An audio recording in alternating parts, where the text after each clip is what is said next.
Today, I want to take you into a small corner of our world, our raised garden beds.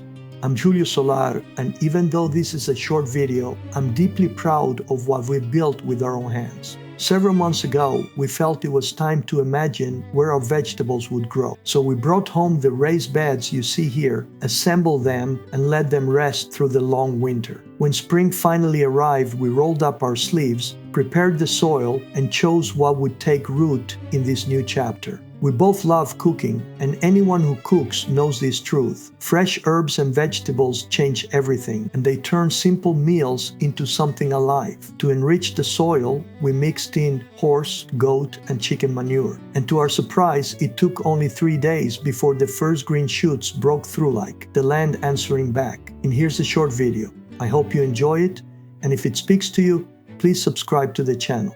Thank you so much.